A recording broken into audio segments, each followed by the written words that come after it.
The Allen family recently moved into their suburban home in Arizona. After Mr. Allen got hired at a private law firm in the small town of Sedona, he quickly took the opportunity to purchase a house of his own and settle down with his family, his wife, and his 17-year-old son, Jude. Jude wasn't so thrilled about the move until the family neared the canyons of Sedona on their road trip there. "Beautiful, isn't it, Jude? You're gonna love it here. Tons of adventures you can go on." Jude stepped onto the rocky, scorching hot, red ground. He looked at the towering canyons ahead of him. "Have we been here before? This place seems familiar." Mrs. Allen chuckled. "I only wish we moved here earlier. This place is amazing." "Really? I'm getting a strange feeling we've been here, maybe on vacation or something. I just can't put my finger on it." After enjoying some fresh air, the family continued their journey to their new home. Jude loved the new place. Not only was his bedroom huge, the whole house was huge. He spent the rest of the day exploring each and every corner of his new home. "I met the Wrights this afternoon, our neighbors. They live across the street. Decent young couple. They have an 8-year-old daughter too. They invited us over tomorrow night." "Oh wow, that was kind of them. I think I'll make something special for the occasion." Jude wasn't the kind of person who liked to attend corny family dinners with his parents, but he was rather forced to go the following evening.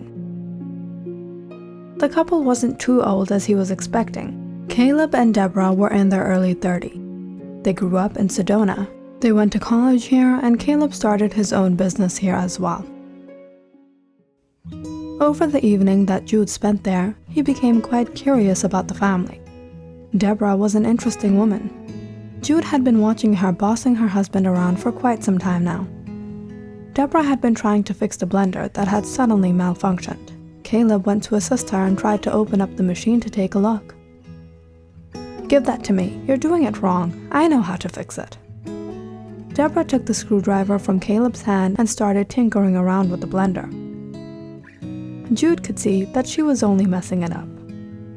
And by the look of Caleb's face, he too knew Deborah was messing it up, but he didn't say a thing. Deborah did this and that and put the blender back together. Not only did it not work, it became a maraca. All the parts were jiggling inside. Caleb burst out laughing. Deborah held her hips. "If you knew I was doing it wrong, why didn't you stop me?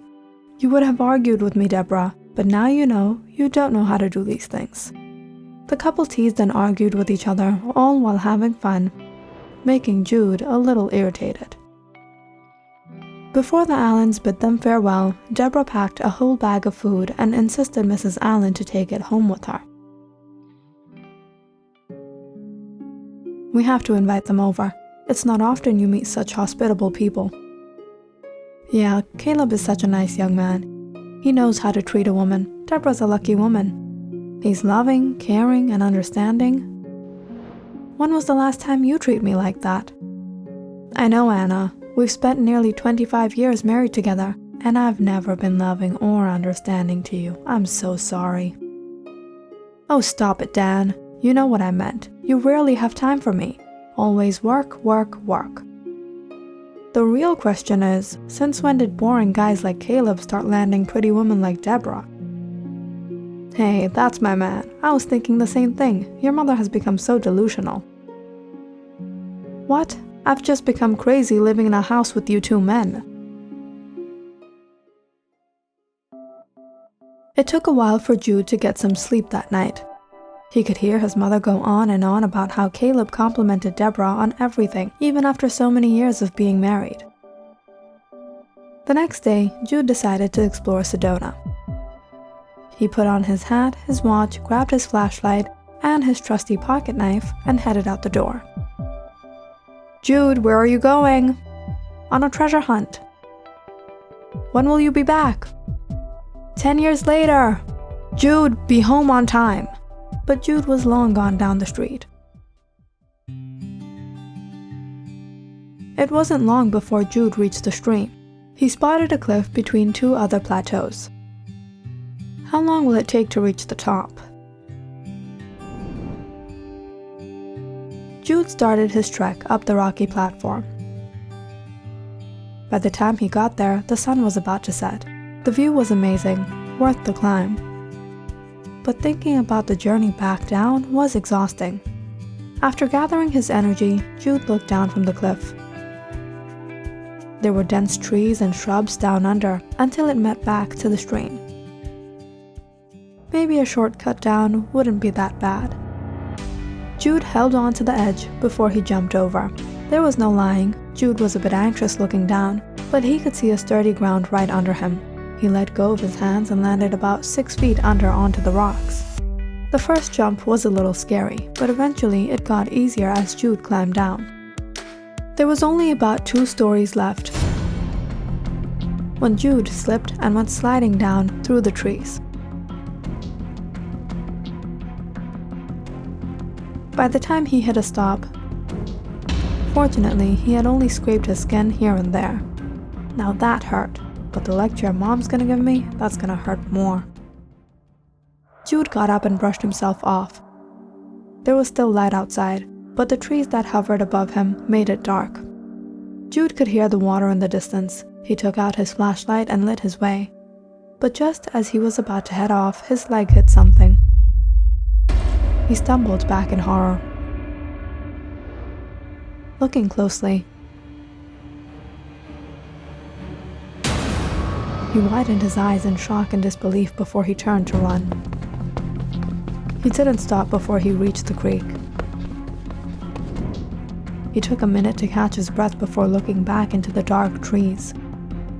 Looked like creepy things lurked through the canyons of Sedona. It took about 30 minutes to reach back home. Jude noticed Deborah in her front lawn, all by herself. She was truly beautiful. Deborah smiled at him as he passed the gate. "What's up, Jude? Hey, what's that on your face?" Deborah handed Jude a tissue. "Oh, that's just some dirt. I was rock climbing up the canyons." "Impressive. So you're an adventurer." Jude folded the tissue and kept it in his pocket. "Maybe sometime I can take you with me." "Sure, I'd love to hike up the canyons. Sounds like a great idea." "It's not that great alone, but with you and me together, it will be fun." "You got it. You might want to hurry home. I think I saw your mother pacing in the yard. She looked pretty pissed." Jude shrugged as he shuffled his hair back. "I hope I can dodge off the lecture. I'll see you around." Jude ran back home. His mother started scolding him the minute he got in, but Jude paid no heed to her. He went straight upstairs and looked through the window. He could spot Deborah sitting on her porch. The wind flowed through her luscious hair. Jude held the tissue in his pocket. He was going to be keeping that.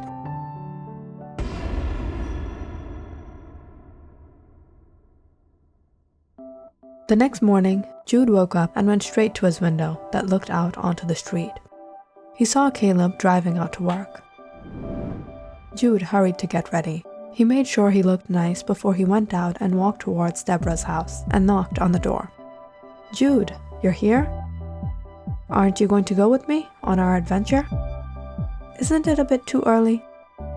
Deborah looked at Jude, who looked a bit disappointed at her refusal. "Why don't you come inside? I was making some coffee." Jude accepted the invitation. He was relieved to know Deborah's daughter was at school. He was all alone with her. Just what he wanted. The two sat down as Deborah brought the jar of sugar to the table. She stirred a spoon in hers and was about to stir Jude's mug. "I always have my coffee with 3 spoons of sugar, stirred double." Deborah interrupted. "Stirred double the time?" She raised her brow. "I've heard that one before." Jude and Deborah spoke for longer than they thought. Over the next days, Jude passed by her lawn and helped her water her flowers. Sometimes he even helped her carry the groceries. Deborah could sense Jude was picking out excuses to come into the house and chat with her. Caleb had just gotten home from work. He watched Jude leave the house as he entered it. "He's been coming here often, isn't he?" "Yeah, I guess he hasn't made any friends yet." "No, it's not that. It's like he's in love with you," Caleb chuckled. Oh, leave it, Caleb. He's a sweet kid. Seems more like a young, obsessive stalker to me. Jude spent a lot of time by his front window, looking out to Deborah's porch, where she often spent time painting. Jude even agreed to go with his mother when she went to give Deborah the cake she baked. What? You actually want to go with me? Sure, why not? Mrs. Allen held her son's forehead. Are you okay? How's everything going at school? Come on, Mom, let's go. It's getting late. Jude just wanted to spend time with Deborah. It was on the next Friday night that Jude was over at Deborah's house again. They sat in the living room, where Jude noticed a piano covered. Do you play the piano? Oh no, that was a gift from someone. I never got a chance to actually learn it. That's no problem, I can show you. Jude sat down on the stool and looked at Deborah. You wouldn't mind, would you? He said as he ushered Deborah to sit with him. Deborah sat down and watched Jude open the flap and start playing a tune.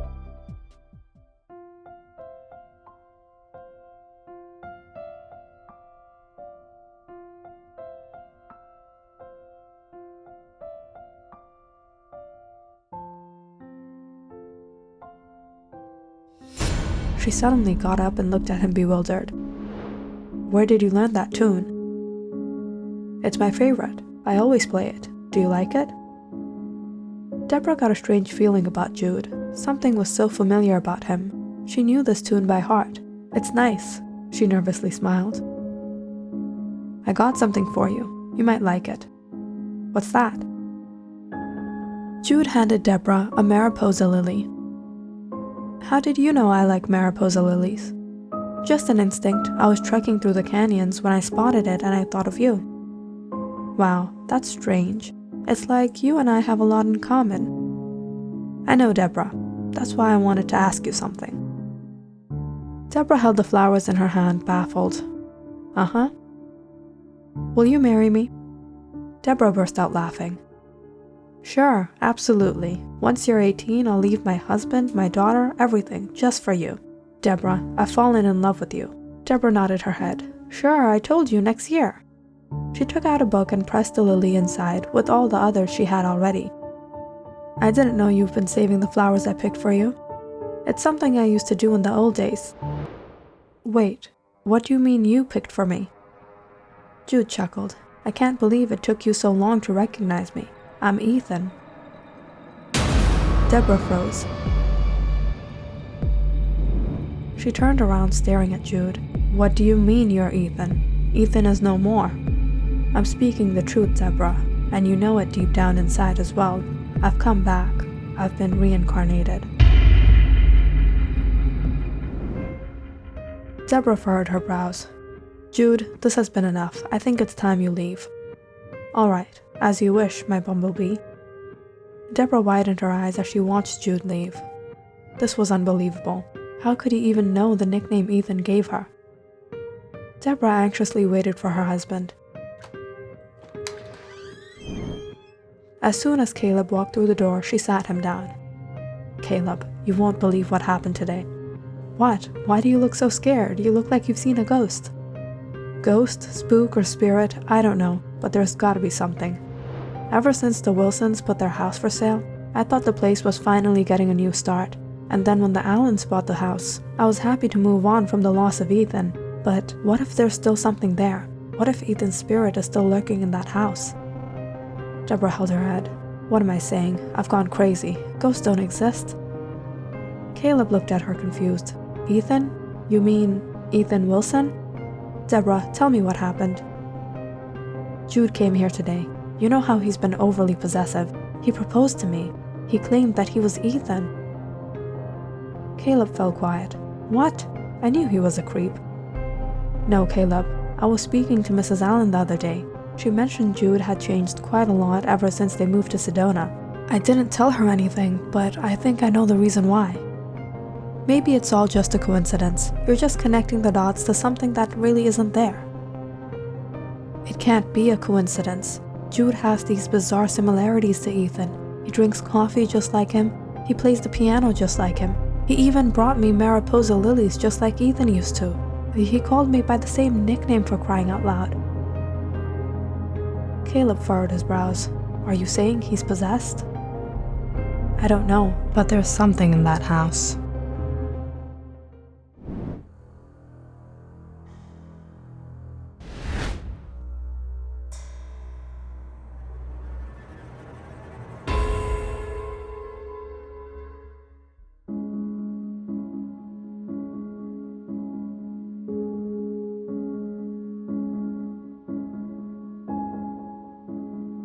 Caleb and Deborah were stunned to see the strange resemblance in Jude with someone who was familiar to them, someone who had passed away years ago. Have you ever seen a 17-year-old boy behave so strange?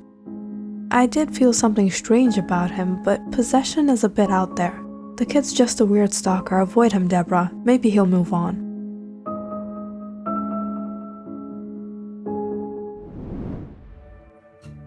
Ethan Wilson was a close friend of Deborah since her childhood years, and Caleb was a close friend of Ethan who later became friends with Deborah as well. They grew up in Sedona and went to the same high school. It was a long time ago, nearly 18 years, when Ethan and Deborah were in their sophomore year in high school that they started dating. They truly loved each other, and at first everyone thought it was just childish infatuation, but the couple was unbreakable. The two were in their senior year when they had planned to get married once they would graduate. But something tragic happened that summer.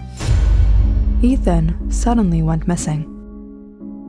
No one knew what happened to him. The police were no help in finding him. Deborah went into depression. Caleb was devastated. When months had gone by and the police couldn't locate the whereabouts of Ethan Wilson, people began to assume that Ethan was no more.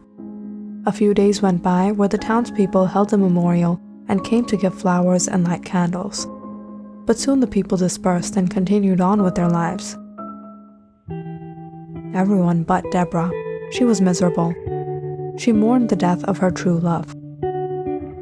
Caleb was upset about his friend as well. But it was during this difficult time that Deborah found the emotional support she desperately needed from Caleb. If it weren't for him, Deborah might have taken drastic steps. The worst of all thoughts were coming to her. She couldn't live without Ethan, the love of her life. It was when she attempted to try something crazy that Caleb came to her rescue. He was there to counsel her and give her a shoulder to cry on. Deborah, however, was a mess for the whole year that followed. But it was also during this time that she got quite close to Caleb, and subconsciously started to fall in love with him. Eventually, the two started dating, and a year after that, they got married. Caleb and Deborah put this tragic event of their lives past them and tried to move on. They started a happy life together. Caleb started his own business, while Deborah worked on her passion of painting from home. Fast forward a few years, and they had their first child, Elizabeth. The couple had moved past the death of their friend, until strange things started to occur. Until Ethan returned to their life through Jude. Deborah did exactly what Caleb told her, but Jude was stubborn. He wouldn't budge. What made things more difficult was the fact that he lived right across the street. Deborah was dumbfounded by the way Jude always knew when she would come out of the house and when she would be back. She kept a good eye on him as well. She found out that Jude had been watching her from his window, the same window that she had broken once while she was calling Ethan. As the days went by, Jude's behavior only made Deborah even more anxious. Things were only getting creepier as Jude started to wait for her outside her house. Deborah had been hearing Jude knock on the door and call her for a while now. She didn't want to open the door, but she started to fear that the neighbors would show up on the street. She slowly opened the door and whispered to Jude, "Jude, what are you doing? How long have you been knocking on the door? Why weren't you opening the door if you heard me knocking? What do you want from me, Jude? I think it's better if we speak in private, unless you want others to overhear us. I'm not afraid to confess my love to you in front of everyone." "No, Don't do anything crazy. Come in. Deborah let Jude in and sat him down. Jude, you're young and naive. What are you doing? You know I'm married. I have a child. How can you do this? Why are you calling me Jude when you know who I am? Do I not have any place in your heart anymore? Have you forgotten me? Do you really expect me to believe you're Ethan? Deborah, I'm not taking no for an answer. You know you love me, and if it's Caleb that's stopping you from accepting that, I'll get rid of him. Have you gone crazy, Jude? What are you saying? Open your eyes, Deborah. I'm not Jude. Jude got up from his chair and headed towards the door. I'll be waiting for you, and hear me when I say this. I'll take his life if I need to. Jude went out the door. Deborah watched him from her window. The whole evening he sat by his window staring at her. At one point, Deborah shut all the curtains and tried to focus on other things. She spent the evening helping her daughter with her schoolwork and preparing dinner. When Caleb got home, he sensed something was bothering her. What's wrong, Deborah? Is everything okay? It's Jude. I've been trying to avoid him, but he just won't stop. I can speak to his father. No, Caleb, don't do that. I sensed something wasn't right. I call him Jude, but he keeps telling me he's Ethan. What if there really is something in that house? What if Ethan's spirit was still there? Deborah, tell me the truth. Has he tried to do anything? I won't spare the kid, no matter how young he is. Calm down, Caleb. He's never been inappropriate towards me. I'm just afraid one of these days he might try something dangerous. Leave it, Deborah. If he's not trying to be a little stud, what could he possibly do? He's a 17-year-old kid. I'll see if I can scare him off. Caleb tried to make Deborah forget her worries.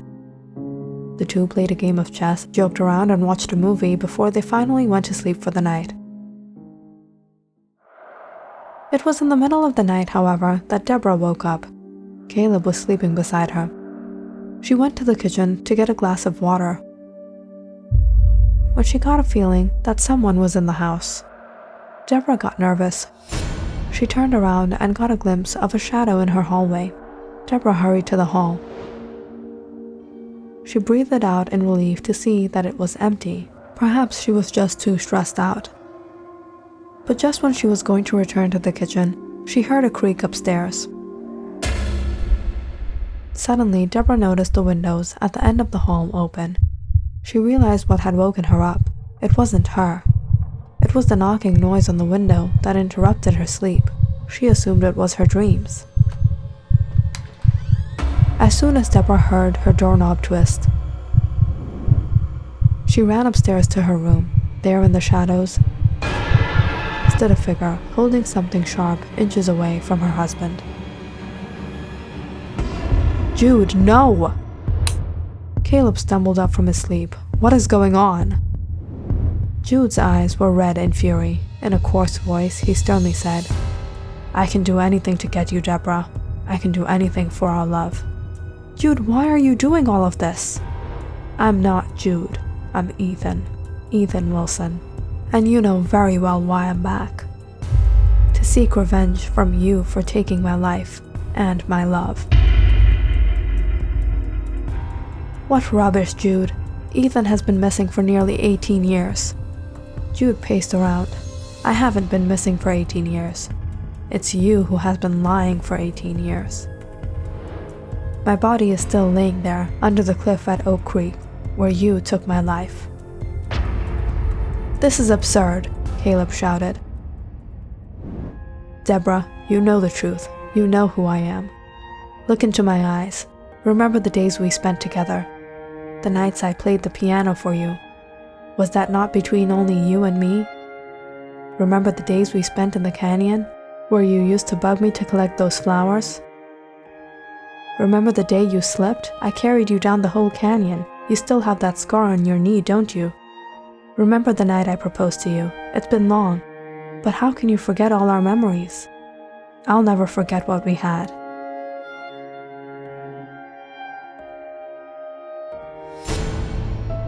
and I've returned to tell you this man has only snatched you away from me. He's a betrayer, a traitor."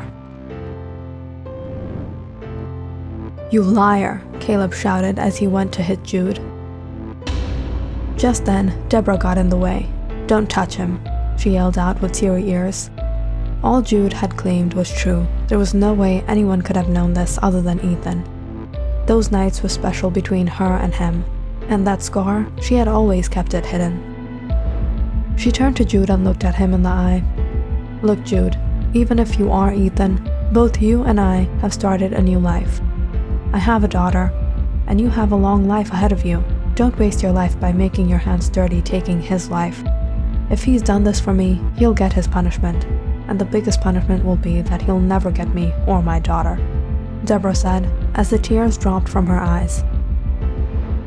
Before she left, she didn't even glance back at Caleb, who kept calling her. "Deborah, how can you believe this fraud? Deborah, you can't leave me like this."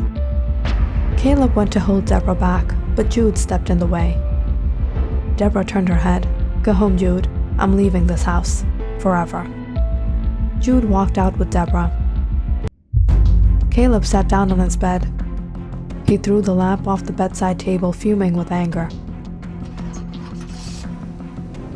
He ran to his window as soon as he heard the car start up outside. Deborah was in the car with Elizabeth. Jude spoke to her through the car window before she drove off. Caleb held his fist against the glass, clenching his teeth.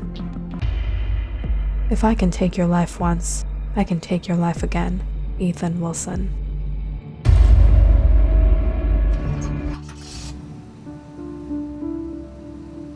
Caleb was devastated when his wife Deborah took their daughter Elizabeth and left him. He was enraged. He couldn't work out anything in his head. How could this be possible? Would Deborah really fall for a 17-year-old boy? No.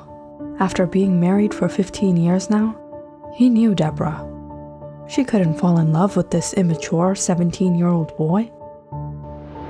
Or could it really be reincarnation? Jude could have perhaps known about Ethan simply from the previous owners of the house. He was indeed living in Ethan's house now, in Ethan's room. And a little research would get him information about how Ethan Wilson had gone missing 18 years ago. But no one in the world would know what really happened to Ethan, except for Ethan himself and Caleb. No one had a clue what happened to Ethan, and eventually people only assumed he was no more. Caleb felt like ripping the hairs off his head. He had been trying to speak to Deborah for so long now. He gave her numerous calls. Deborah didn't pick up the phone. It was once that his daughter picked up, but Deborah immediately took the phone away and disconnected the line. Caleb didn't get any sleep that night. He tossed and turned in his bed, occasionally checking out his window whenever he heard a car drive by, and every time he checked, he spotted Jude's house. Even catching a glimpse of Jude made his blood boil.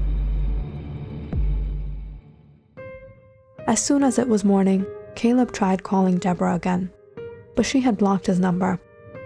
Caleb resorted to contacting her friends. He soon found out Deborah had booked into a hotel in West Sedona. Caleb didn't waste any time. He immediately took a cab to the hotel and inquired at the reception. "Excuse me, I'd like to meet with Deborah Wright. She's staying at this hotel." "Deborah Wright, just give me 1 minute." The receptionist took a minute on the computer before she asked, "May I see your ID, sir?" Caleb handed the woman his ID, tapping his feet impatiently. "I'm sorry, sir. Miss Deborah Wright isn't accepting any visitors to her room. I can't allow you in." "What? What nonsense? I'm her husband. What do you mean you won't allow me in?" Arguing with the receptionist was of no use. Caleb should have known. Deborah would take her precautions. He had been with her for so many years. When she was angry, it was hard to calm her down. Caleb walked away from the reception, only after having sneaked a peek on the screen.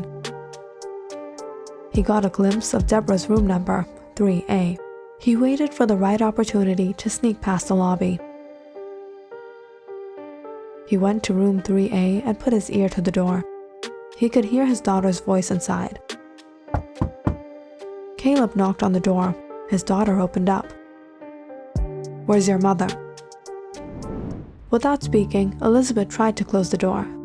Caleb furrowed his brows and held the door open. "What are you doing, young lady? Move out of the way. Mom doesn't want to meet you." Just then, Caleb heard Deborah's voice. "Who is it, Elizabeth?" Caleb pushed aside his daughter and went inside. "It's me," he sternly said. Deborah stood up. "I have no wish to speak with you." "Have you gone insane, Deborah? You're ruining our marriage, our daughter's future, because of that teenage boy?" Deborah called the reception. "I need security at room 3A. There's a man here." Caleb grabbed the phone away and stared at Deborah. "What are you doing, Deborah? It's me. We've been together for years. You know me, but you don't know that boy." Deborah looked away. "Leave, Caleb." Caleb tried to speak with Deborah, but in minutes the security arrived. "I can't believe you're doing this to me." The security guards tried to manhandle Caleb out of the room. "Get your hands off of me. I can leave on my own," Caleb scowled as he left the room. Caleb felt humiliated, and all that ran through his mind now was revenge. Caleb immediately went back home. As he entered through the gate, he spotted Jude across the street. Caleb was disgusted. Hatred filled his heart. He spied on the Allen's house and waited for the right opportunity to get Jude all to himself. At around 6 p.m., Caleb noticed Mr. and Mrs. Allen drive out of the parking lot. Caleb took his gun and walked to Jude's house. When the coast was clear, he sneaked to the backyard. It had been years since he was here last. He entered through the back and went straight to Ethan's room. Jude was sitting on his bed on his laptop. "Did you just break into my house?" "Why would I break in? You remember so many things, Ethan. You don't remember showing me how to get in through the back?"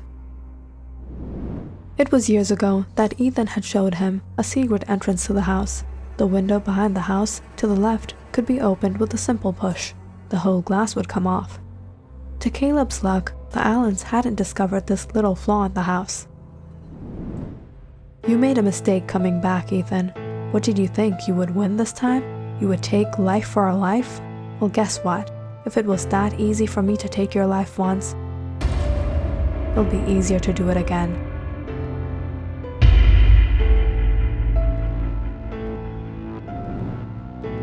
Jude stood up and suddenly started laughing.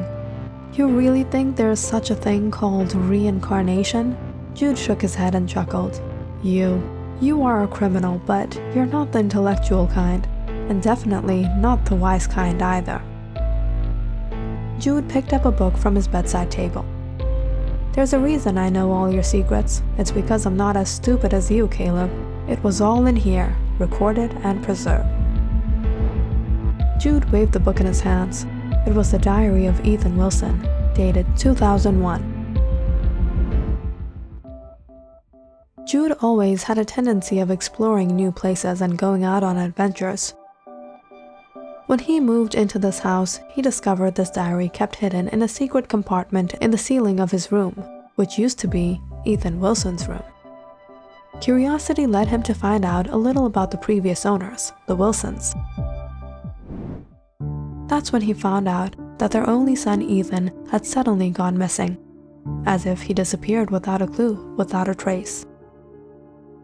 No evidence had been found, not even by the police. Until so many years later, Jude found it, the diary that Ethan had hidden.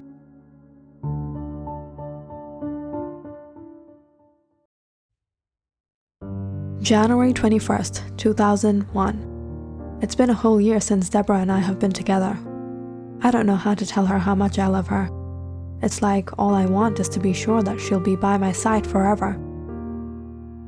Deborah loves it when I play songs for her on my piano.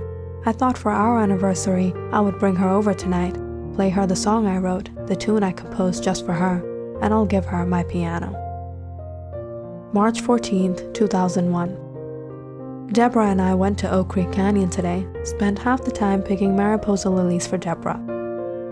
She's my bumblebee. She even scraped her knee on the way down. I had to carry her all the way. No lying, she was too heavy. It was hard to pull off the stunt. I called Caleb to join us at the ice cream parlor, but he left as soon as he arrived. He hasn't been hanging out with me lately, or was it because of Deborah? I can sense he's been a little mad at me. I've been doubting if Caleb has feelings for Deborah. We've been friends since our childhood, but now when I think about it, there's been a barrier between us ever since I started dating Deborah. He lives right across the street. He used to stay over at my place all the time, but he hasn't come over in days. We've become so distant. I tried to speak to him about it, but Caleb just got pissed at me. April 3rd, 2001. I proposed to Deborah today. She said yes. Hopefully we'll get married once the school year is over. I'll take her somewhere far, where we'll celebrate our first night together forever under the stars. We held a party. A lot of people came over. I wasn't expecting Caleb to come, but I don't know if I was crazy to hope he would. Maybe I'll try to talk to him again tomorrow. We have to sort out our issues. April 9th, 2001. Caleb and I spoke this morning. He was calm, but I could tell he wasn't happy. Hope he's gotten over the issues between us. He called me today to Oak Creek Canyon, at our favorite spot between the two towers. I don't know what's gonna happen tonight. I hope we can mend our friendship once again. That was the last entry that Ethan had written, and strangely enough, according to the newspaper from 2001, Ethan Wilson had been reported missing since April 10th. After Jude read the diary, he was quite intrigued and curious to see Caleb and Deborah living a happy married life together across the street. How did that happen?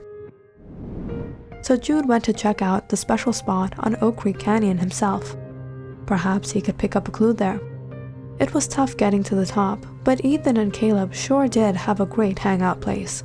The view was amazing. But what Jude found once he slipped to the grounds under the cliff horrified him. He stumbled onto the remains of a person. At first, Jude was freaked out. But when he came to his senses, he had no doubt about who it was. Ethan hadn't gone missing. His life was taken. And it couldn't have been any other than Caleb, the last person Ethan had gone to meet, right above, on the top of the cliff. When Jude returned to see Caleb living a happy life with Deborah, and Deborah living with the man that took the life of her love, Jude felt bad for Ethan. This wasn't fair, so Jude did what he had to expose the truth. He convinced Deborah that he was Ethan reincarnated, and in the process, he fooled Caleb as well.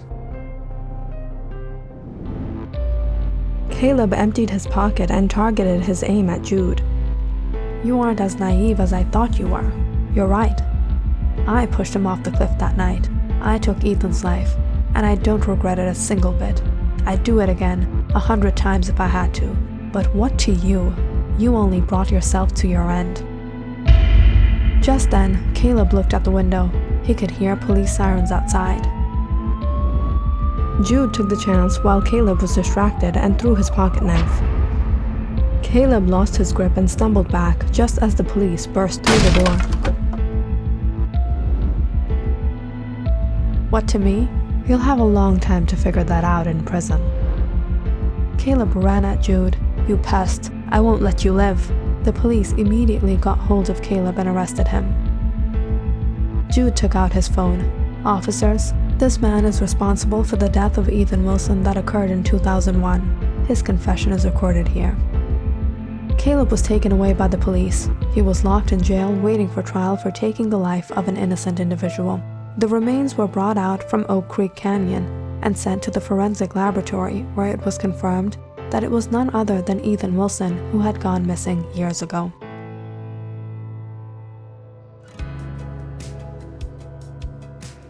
Jude sighed, reading the headlines about Ethan Wilson on the daily newspaper, 2020. He picked up Ethan's diary and took his jacket as he headed out the door. There's still one more thing I have to do. Jude went to Oak Creek Canyon, between the two towers, where Deborah was waiting for him.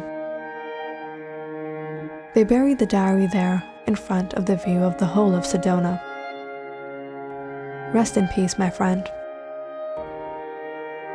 You had nothing to do with any of this, yet you've done so much. You opened my eyes. Thank you, Jude. Jude watched Deborah walk down the canyon as the sun set.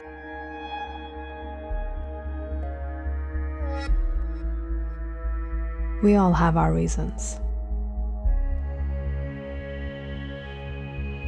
Click on the subscribe button and check out more awesome videos on our channel. And don't forget to press the bell icon because you know it's interesting.